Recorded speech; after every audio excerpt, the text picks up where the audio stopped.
Hello everyone, चंदन maths YouTube channel में स्वागत है, जहां पे 11 12 मैथ का वीडियो अपलोड किया जाता है।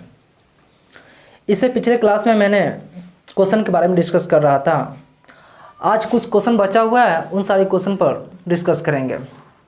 जैसे कि यहाँ पे एक क्वेश्चन लिखा हुआ है, if A equal to 0 minus ten alpha by 2 10 alpha by 2 0 and I is the identity matrix of order 2 show that I plus A equal to I minus A cos alpha minus sine alpha cos alpha cos alpha minus sine alpha cos alpha.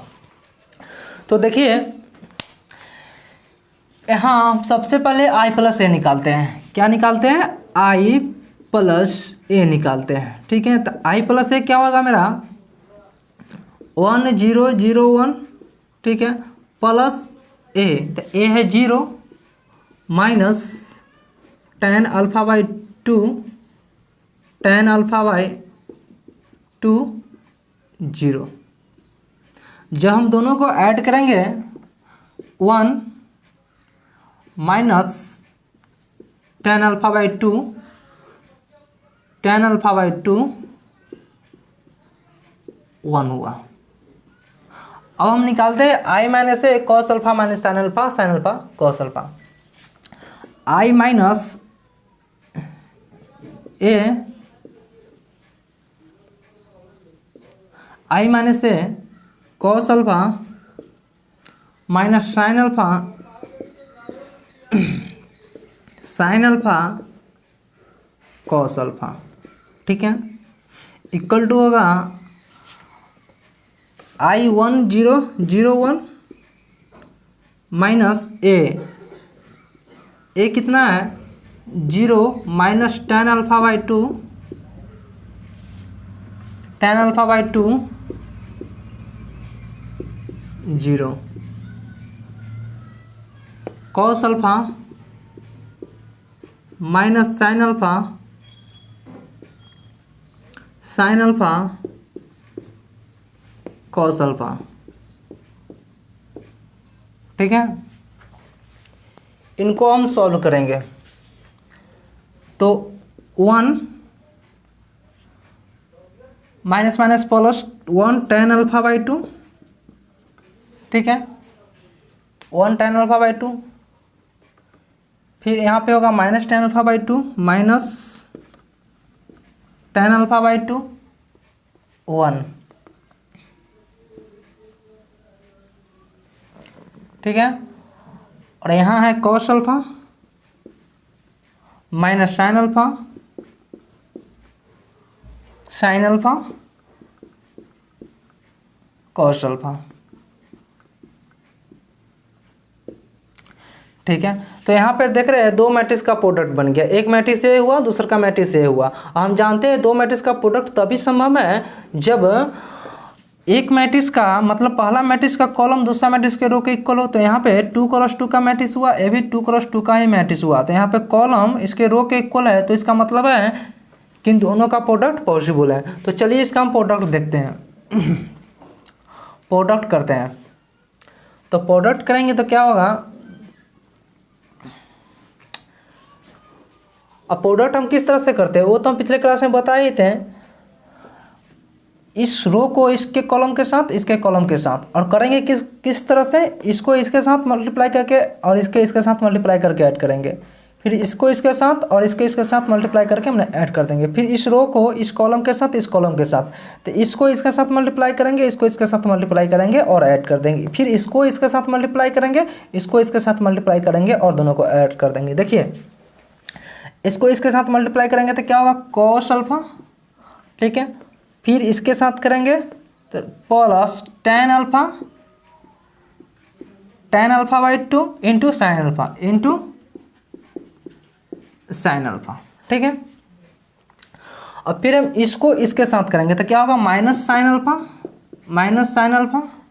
Plus 10 alpha by 2 into cos alpha plus 10 alpha by 2 into cos alpha, फिर minus 10 alpha by 2 into cos alpha, फिर होगा क्या minus 10 alpha by 2 into cos alpha, minus 10 alpha by 2 into cos alpha plus sine alpha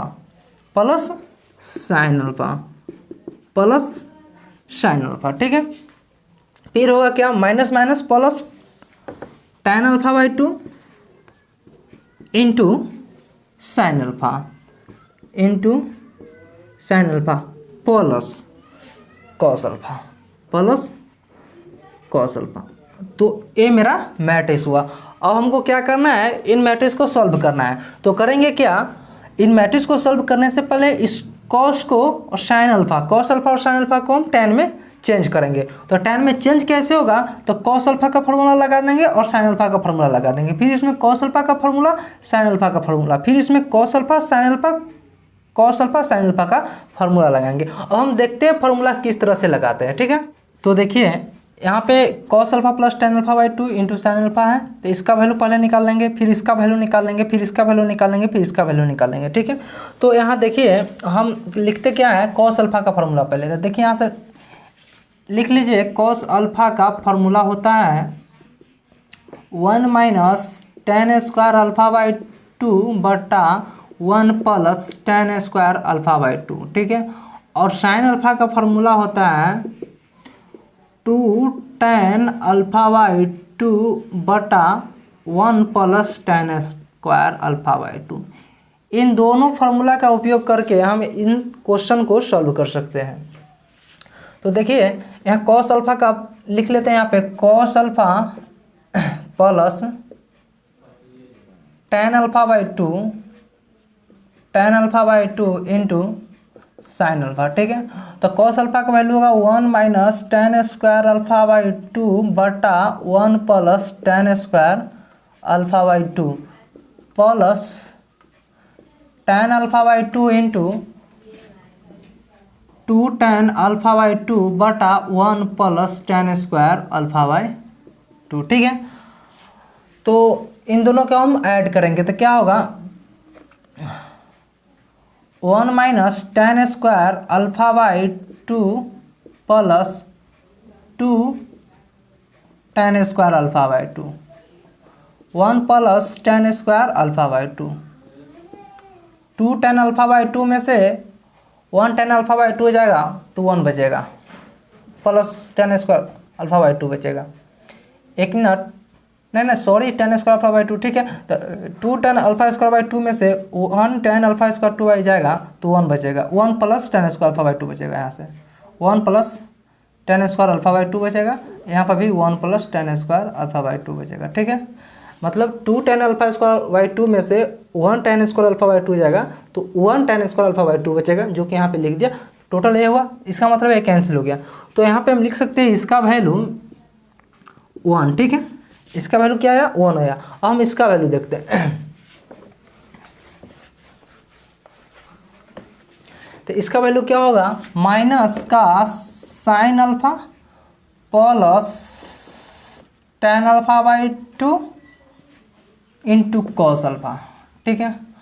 तो minus 2 tan alpha by 2 बटा 1 plus tan square alpha by 2 plus tan alpha by 2 into 1 minus tan square alpha by 2 बटा 1 plus tan square alpha by 2, ठीक है।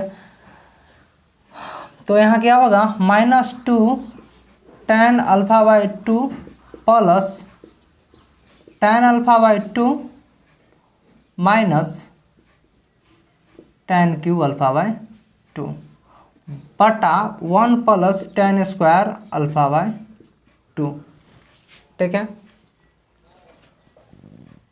2 minus 1 तो minus tan alpha by 2 minus tan Q alpha by 2 upon 1 plus tan square alpha by 2 equal to का जब minus common लेंगे, minus tan alpha by 2 common लेंगे तो बचेगा 1 plus tan square alpha by 2 बटा 1 plus tan square alpha by 2, जो कि cancel होगा। तो यहाँ क्या आएगा, minus tan alpha by 2, minus tan alpha by 2, ठीक है। फिर हम इसको रिमूव करते हैं, अब इसको सॉल्व करते हैं।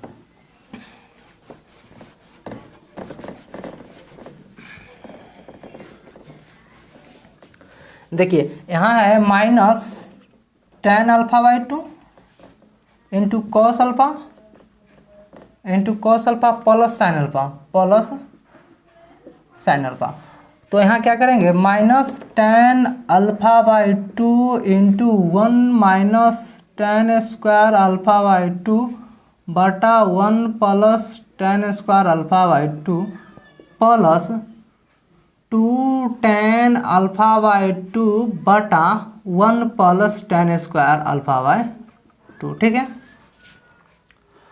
इसको इसके साथ मल्टीप्लाई, इसको इसके साथ मल्टीप्लाई करेंगे तो क्या होगा, minus ten alpha by 2 plus ten Q alpha by 2 plus 2 tan alpha by 2 बटा 1 plus tan square alpha by 2। ठीक है, तो यहाँ देख रहे हैं इसमें से इसको माइनस करेंगे तो होगा ten alpha by 2 plus ten Q alpha by 2 बटा 1 plus tan square alpha by 2। ठीक है, इक्वल टू आएगा ten alpha by 2 1 plus tan square alpha by 2, फिर आएगा 1 plus tan square alpha by 2। जब इसको कैंसिल करेंगे तो यहाँ पर बचेगा क्या, टेन अल्फा बाई 2, सॉरी उल्टा पुल्टा लिखा गया ना, ये जो यहाँ इसको सॉल्व किए थे तो यहाँ पे नहीं लिखाएगा, माइनस टेन अल्फा बाई 2 यहाँ लिखाएगा और यहाँ क्या आया टेन अल्फा बाई 2। ठीक है, अब हमको बच गया ये सॉल्व करना, तो फिर इसको मैनेज करते हैं। देखिए ये सब तो रफ है, रफ में आप लोग कर लीजिएगा, हम रफ में करके दिखा दे रहे हैं और करेक्ट आंसर यहाँ पे जो होगा लिख दे रहे हैं। टेन अल्फा बाई 2, फिर आया ten alpha by 2 into sine alpha into sine alpha plus cos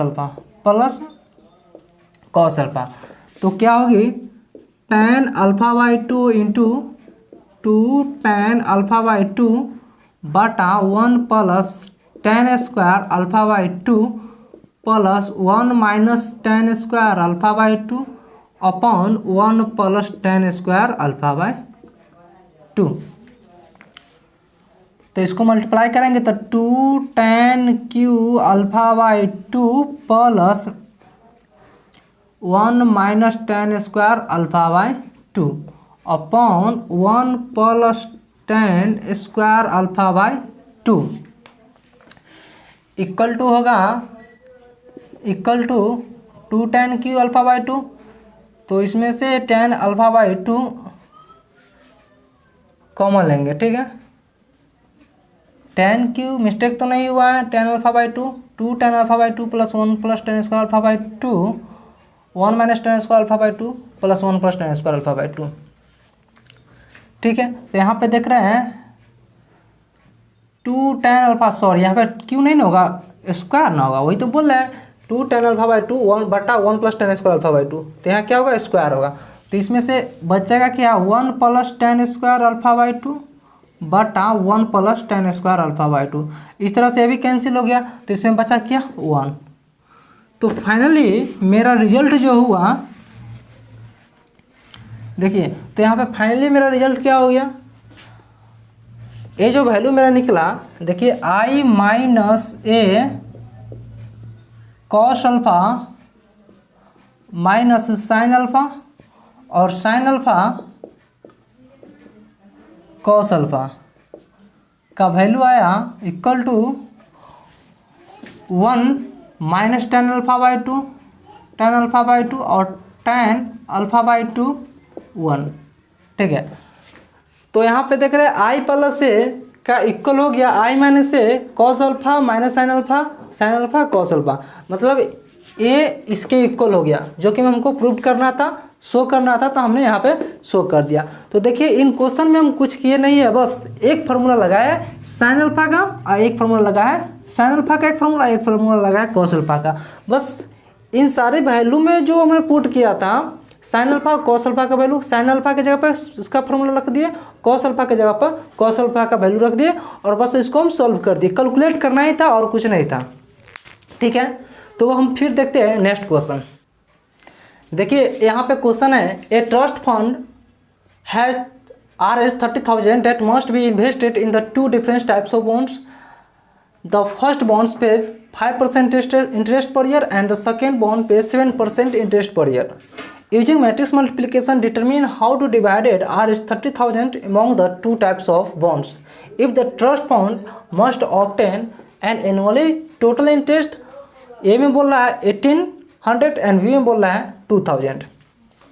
question क्या कर रहा है? क्वेश्चन बोल रहा है कि एक ट्रस्ट फंड है जिसके पास 30,000 रुपया है, वो दो डिफरेंट टाइप्स ऑफ बॉन्ड में इन्वेस्ट करता है। तो पहला पे 5% इंटरेस्ट मिल रहा है पर ईयर एंड दूसरा पे 7% इंटरेस्ट पर ईयर मिल रहा है। तो इस प्रकार से टोटल एनुअल इंटरेस्ट इसको मिलता है पर ईयर का, एक पे 1800 एंड बी पे 2000। तो बोल रहा है कि उन दोनों बॉन्ड को कितना कितना रुपया हमने दिया, उन दोनों बॉन्ड के बीच कितना पैसा हमने बांटा, तो उसी को निकालने के लिए हमको बोलना है। तो देखिए यहाँ पे क्या करेंगे, ए में अमाउंट था 1800, तो फर्स्ट बॉन्ड का इंटरेस्ट, फर्स्ट बॉन्ड पे इंटरेस्ट 5% मिल रही थी और सेकेंड बॉन्ड का इंटरेस्ट 7% है। ठीक है, हम मान लेते हैं कि इसका अमाउंट x रुपया है, इसका अमाउंट क्या है x रुपया, तो सेकेंड वाले की अमाउंट कितना हो जाएगा 30,000 माइनस x। ठीक है, फर्स्ट बॉन्ड सेकेंड बॉन्ड, इसका अमाउंट x है, इसका अमाउंट 30,000 माइनस x। ठीक है,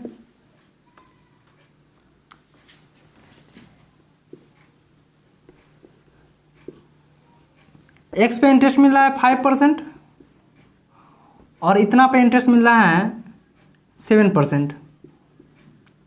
ठीक है, अब टोटल इंटरेस्ट मिला है 1800। ठीक है, यहाँ पे देख रहे हैं कि यह 1x2 का मैट्रिक्स है या 2x1 का मैट्रिक्स है। इसका कॉलम इसके रो के बराबर है, इसका मतलब है कि दोनों का प्रोडक्ट पॉसिबल है। तो चलिए इसको हम प्रोडक्ट करते हैं। तो 5x upon 100, 5x upon 100 minus 7x upon 100, 7x upon 100 plus 30,000 into 7 upon 100। ठीक है, equal to 1800।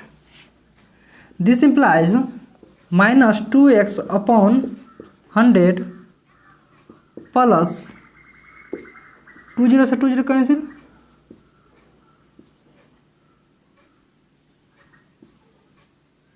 2100 equal to 18। This implies minus 2x upon 100 equal to minus 300। Minus से minus cancel, this implies 2x equal to 300 into 100, 2 से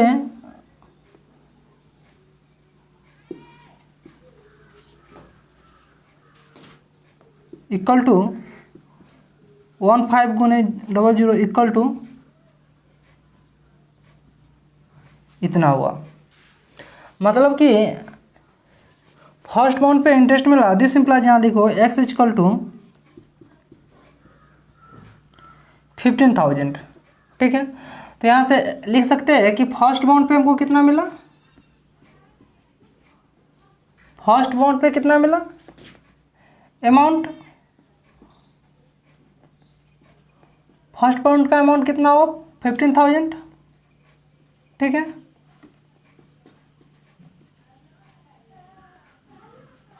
और second bond का amount कितना हुआ 30,000 minus 50,000 equal to 50,000। तो इस प्रकार से सेकेंड बॉन्ड का निकल गया और फर्स्ट बॉन्ड का अमाउंट निकल गया। सेकेंड बॉन्ड और फर्स्ट बॉन्ड दोनों का अमाउंट निकल गया जब A इक्वल टू 1800 रुपया था तब। तो देखिए हमने किए कुछ नहीं, फर्स्ट बॉन्ड का इंटरेस्ट मान यहाँ पे 5% दिया था उसको लिख लिया, सेकेंड बॉन्ड का इंटरेस्ट 7% था उसको हमने लिख लिया। ठीक है, मान लिया कि एक का अमाउंट x रुपया, टोटल कितना अमाउंट है 30,000, तो हमने माना कि एक का अमाउंट कितना है x रुपया, तो सेकेंड वाले का अमाउंट जाहिर सी बात है कि 30,000 माइनस x रुपया हो जाएगी। ठीक है, तो हम क्या करते हैं, इसको हमने लिखा मतलब कि रो में, और मतलब अमाउंट जो था उसको हम रो में लिख लिया। ठीक है, और इंटरेस्ट जो था उसको हमने कॉलम में लिख लिया। क्यों लिखा ऐसा, क्योंकि बोल रहा है क्वेश्चन में कि मैट्रिक्स मल्टीप्लिकेशन मेथड से बनाइए, तो चलिए हम इसको रो में लिख लिया, इसके हमने कॉलम में लिख लिया। ठीक है, यहाँ तक तो हो गई कहानी। अब बोल रहा है कि दोनों का प्रोडक्ट आ रहा है, यहाँ पे आप देख रहे हैं कि दोनों का प्रोडक्ट आ रहा है, तो दोनों का प्रोडक्ट कैसे होगा भाई, तो यहाँ पे देख रहे हैं कि दोनों का प्रोडक्ट पॉसिबल तभी होगा जब इसका कॉलम इसके रो के इक्वल है। तो यहाँ पे देख रहे हैं कि इसका कॉलम इसके रो के इक्वल है, तो हम इसको क्या कर दिए, प्रोडक्ट कर दिए। हाँ, और हाँ इसका देख रहे हैं कि टोटल पे इंटरेस्ट कितना मेरा, एक पर मिला 5/7% और एक पे मिला मतलब एक पे मिला 5%, एक पे मिला 7%। ठीक है, और टोटल जो है ट्रस्ट मतलब कि टोटल कितना हो रहा है 18,000 मिल रहा है, मतलब 1800 मिल रहा है। ठीक है, तो 1800 मिल रहा है रुपया टोटल, तो हमने क्या किया, ये दोनों को ऐड करके टोटल को इक्वल कर दिया। ठीक है, तो टोटल का जब हम इक्वल कर दिए उसके बाद इसको हम सोल्यूशन किए, कुछ सोल्यूशन किए, तो इस तरह से मेरा सॉल्व करते करते x का वैल्यू निकल गया। तो एक का मेरा 15,000 रुपया निकल गया, सेकेंड वाले को भी 15,000 रुपया निकल गया। ठीक है, अब हमको देखना है b का। ठीक है, तो इसको हम रिमूव करते हैं, इसको हम इरेज करते हैं, लिख लीजिए आप लोग।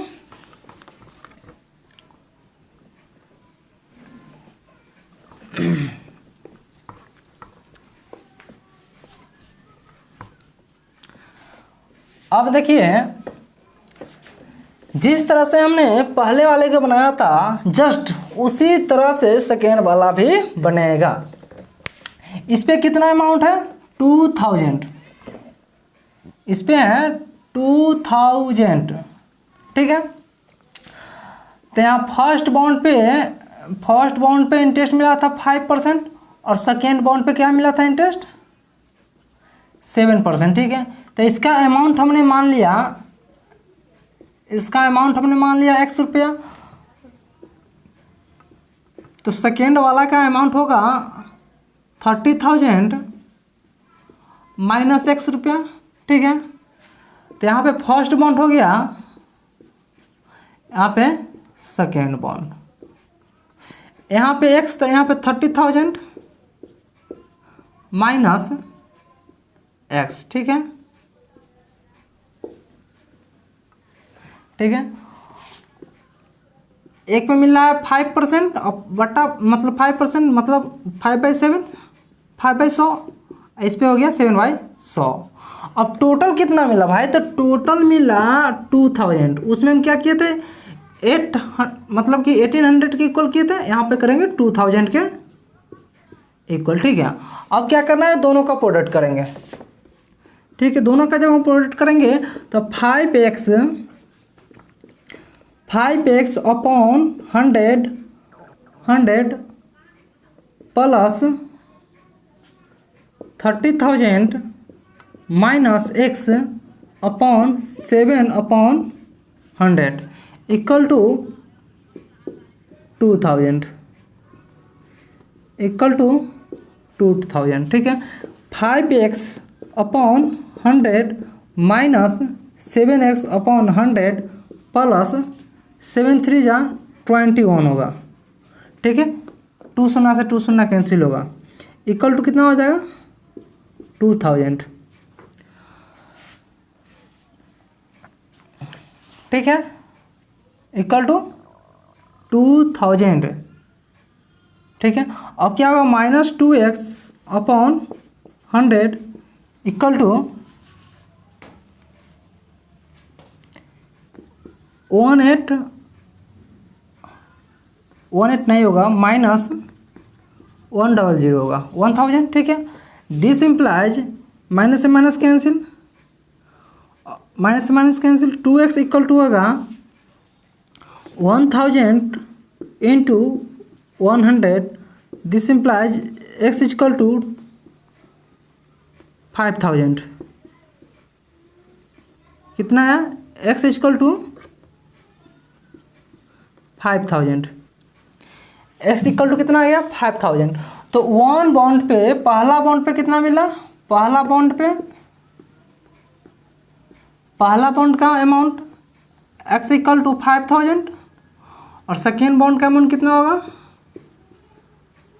30,000 माइनस 5000 इक्वल टू 25,000। इस प्रकार से मेरा इसका आंसर हो गया 5000 और 25,000। बस उसी तरह हमने किया है कि फर्स्ट बॉन्ड पर 5% इंटरेस्ट है तो इसका x मान लिया, सेकेंड बॉन्ड पर 7% इंटरेस्ट है तो इसका अमाउंट कितना होगा? 30,000 माइनस x होगा। ठीक है, इसको हमने रो में लिख दिया, इसको हमने कॉलम में लिख दिया। उसके बाद हमने क्या किया? दोनों का प्रोडक्ट किया तो इस तरह से मेरा कुछ आंसर ऐसा आया। ठीक है, तो फर्स्ट बॉन्ड पे हमने माना था 5,000 रुपया। ठीक है, और सेकेंड बॉन्ड का क्या होगा? 30,000 माइनस एक्स था, 30,000 माइनस एक्स किया था, इस प्रकार से 25,000 आ गया।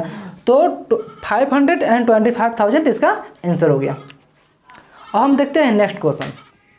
देखिए यहाँ पे क्वेश्चन है कि the book shop of a particular school has 10 dozen chemistry books, 8 dozen physics books, 10 dozen economics books.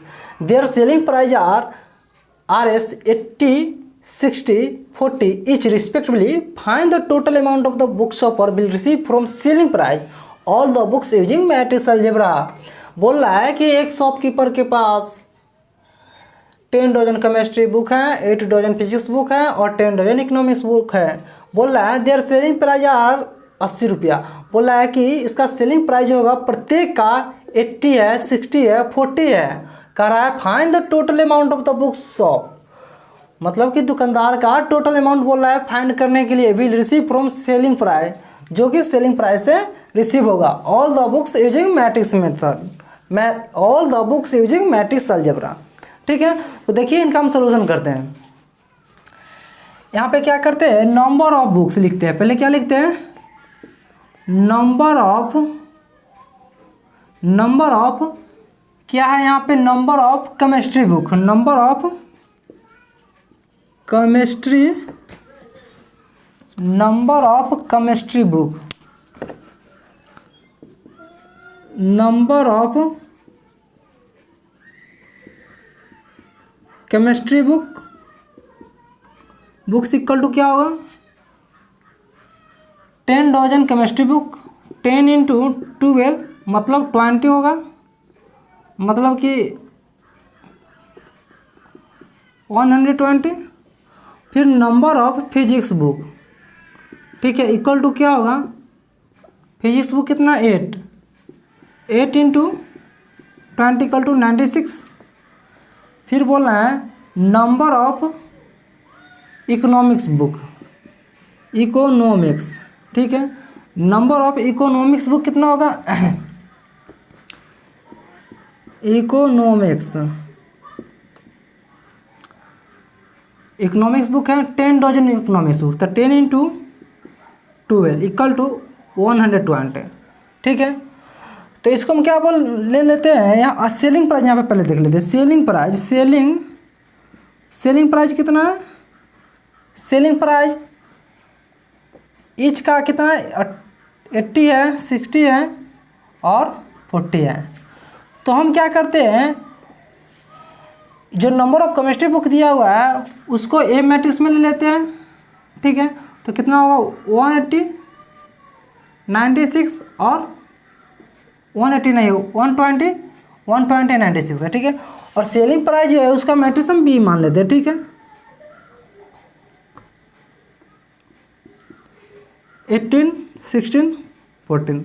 हम क्या करते हैं? दोनों को प्रोडक्ट करते हैं। इसको हम लिखते हैं रो में और इसको लिखते हैं कॉलम में। तो दोनों का प्रोडक्ट क्या होगा? 120, 96, 120। ठीक है, यहाँ पे 18, 16, 14। ठीक है, जब हम इसको प्रोडक्ट करेंगे तो 120 into 18 plus 96 into 60 plus 120 into 100। तो इस प्रकार से जब इसको सोल्यूशन करेंगे 96 प्लस 570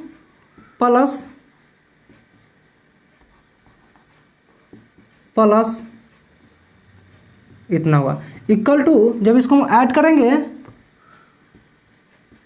कुछ ऐसा आएगा। ठीक है, तो देखिए हमने क्या किया है, हमने पहले लिख लिया नंबर ऑफ केमिस्ट्री बुक, बोलना है कि 10 ड्रॉ जाए तो 10 इंटू 12 होगा 120 हो जाएगा। ठीक है, और यहाँ पे केमिस्ट्री का नंबर ऑफ केमिस्ट्री बुक कितना होगा 8 इंटू 12 इक्वल टू 96 हो जाएगा, और नंबर ऑफ इकोनॉमिक्स बुक कितना होगा 120। ठीक है, मतलब कि 120।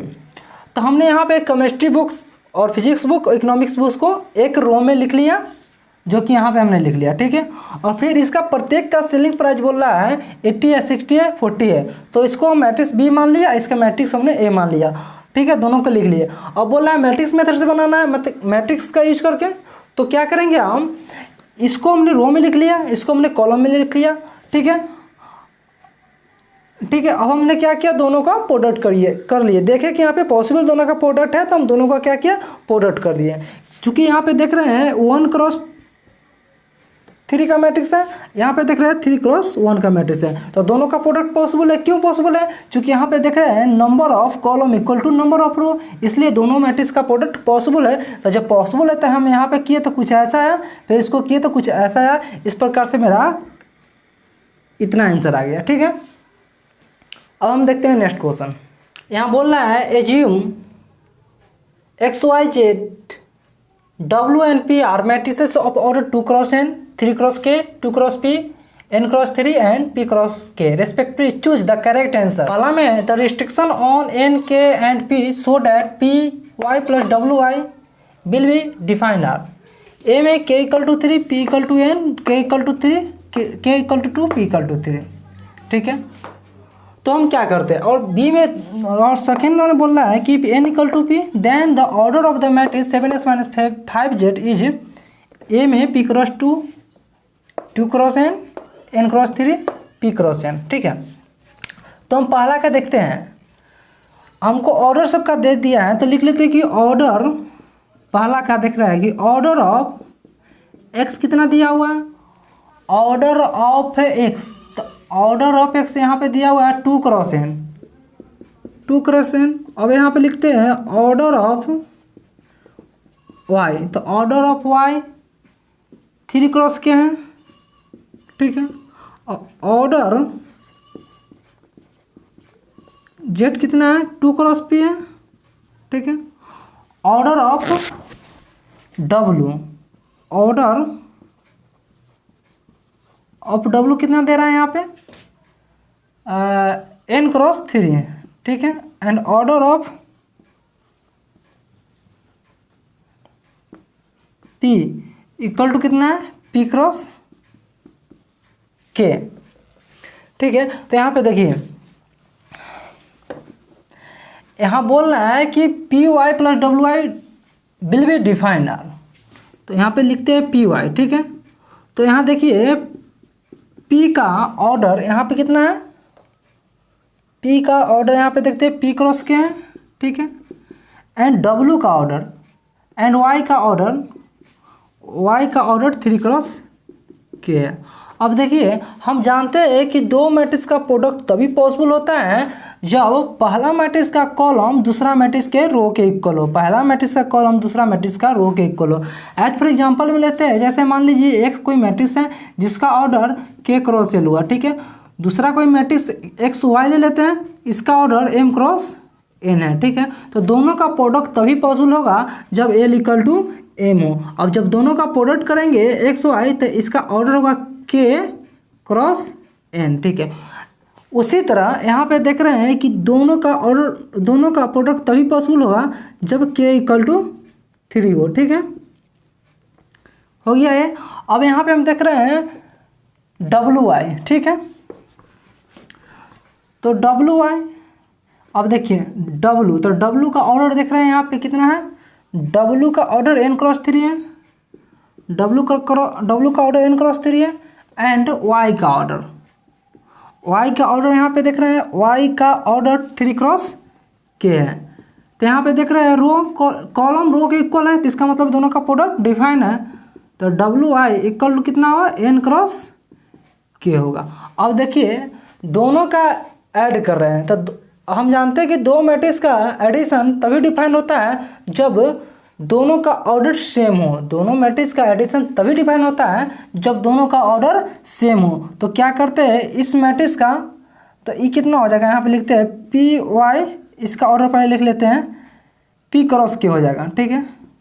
तो इसका ऑर्डर क्या हुआ पी क्रॉस के, इसका ऑर्डर क्या हुआ एन क्रॉस के। तो दोनों का एडिशन तभी डिफाइन होगा जब दोनों का ऑर्डर इक्वल होगा। तो क्या करते हैं इसका ऑर्डर इसके ऑर्डर के इक्वल करते हैं, एन क्रॉस के इक्वल किए। तो यहाँ से के इक्वल टू तो मेरा 3 था, तो क्या हुआ P cross 3 equal to N cross 3। तो यहाँ से निकल गया पी इक्वल टू एन। तो मेरा आंसर क्या हो गया K equal to 3 and P equal to N. तो पहला नंबर मेरा आंसर सही हो गया, ठीक है। अब देखिए 2 नंबर देख रहे हैं, ठीक है।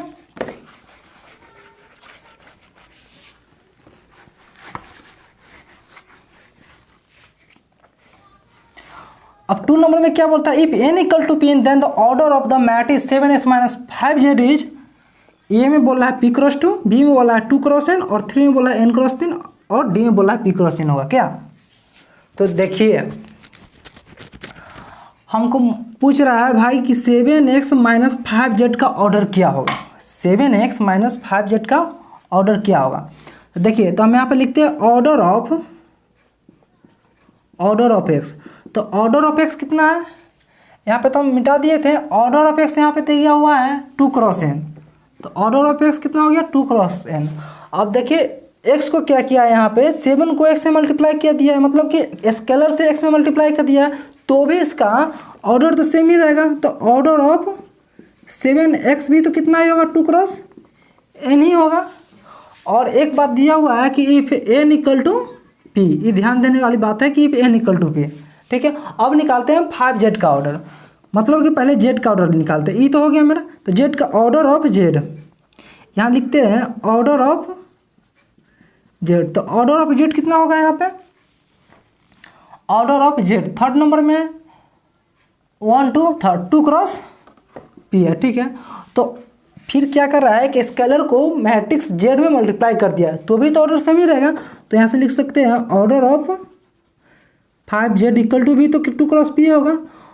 अब देखिए n इक्वल टू p है, तो यहाँ पे लिख सकते हैं कि 2 क्रॉस n होगा, यहाँ पे भी 2 क्रॉस n ही होगा। हमसे पूछ रहा है क्या कि 7x माइनस 5z का ऑर्डर क्या होगा। तो देखिए हम जानते हैं कि दो मैट्रिक्स का जब डिफरेंस करते हैं तो उनका डिफरेंस तभी पॉसिबल होता है जब दोनों मैट्रिक्स का ऑर्डर सेम होता है। तो यहाँ पे देख रहे हैं कि इस मैट्रिक्स का भी और इस मैट्रिक्स दोनों का ऑर्डर सेम है, तो इसका मतलब है कि इसका जो मतलब कि डिफरेंस करने के बाद कुछ आएगा उसका भी तो ऑर्डर सेम ही होना चाहिए। तो इसका भी ऑर्डर क्या होगा 2 क्रॉस n ही होगा। या यहाँ पे दिया हुआ है कि n इक्वल टू p, तो इसका ऑर्डर क्या होगा n equal to p 2 cross p। तो ये मेरा दोनों आंसर होगा। जो मेरा इसमें होगा n क्रॉस है क्या p, 2 क्रॉस p नहीं है, तो p क्रॉस 2 है नहीं है, 2 क्रॉस n, तो b इसका आंसर होगा। देखिए हमने क्या किया है, हमने पहले किया कि ऑर्डर ऑफ x लिख लिए। हमको पूछ रहा है 7x माइनस 5z का ऑर्डर क्या होगा, तो हम ऑर्डर ऑफ x लिख लिए, 2 क्रॉस n हुआ। ऑर्डर ऑफ तो 7 से मल्टीप्लाई कर दिया इस मैट्रिक्स में, तो भी तो ऑर्डर सेम ही रहेगा, तो इसका ऑर्डर भी सेम होगा 2 क्रॉस n ही होगा, ठीक है। और एक बात दे दिया है कि n इक्वल टू p है, ठीक है। तो हम 5z का भी ऑर्डर निकालते हैं, तो ऑर्डर ऑफ z का क्या होगा 2 क्रॉस p, मतलब n 2 क्रॉस n चूँकि n इक्वल टू p है। तो जब हम इस मैट्रिक्स में 5 स्केलर है मतलब उससे मल्टीप्लाई कर देंगे तो भी तो इसका ऑर्डर सेम ही होगा। तो सेम जब करते हैं तो इसका ऑर्डर क्या होगा 2 क्रॉस n होगा, मतलब कि 7x का भी ऑर्डर और 5z का भी ऑर्डर क्या होगा 2 क्रॉस n होगा। इसका मतलब है कि दोनों का डिफरेंस जो होगा वो पॉसिबल होगा। जब हम दोनों का डिफरेंस करेंगे तो कुछ आएगा उसका भी तो ऑर्डर 2 क्रॉस p भी होगा। तो वही 7x माइनस 5z का ऑर्डर क्या हो गया 2 क्रॉस p या 2 क्रॉस n। तो ये मेरा आंसर हो गया। तो आज का क्लास बस इतना ही। 2-3 दिन पहले से हम क्वेश्चन पढ़ा रहे थे और क्वेश्चन का समाप्ति आज हो गया। आज के बाद हम स्टार्ट करेंगे ट्रांसपोज ऑफ मैट्रिक्स। तो आप लोगों से मैं यही कहना चाहता हूँ कि यदि आप लोग मेरे चैनल पे नए हैं तो आप प्लीज़ मेरे चैनल को सब्सक्राइब कीजिए, लाइक कीजिए, जितना हो सके उतना शेयर कीजिए। Thank you.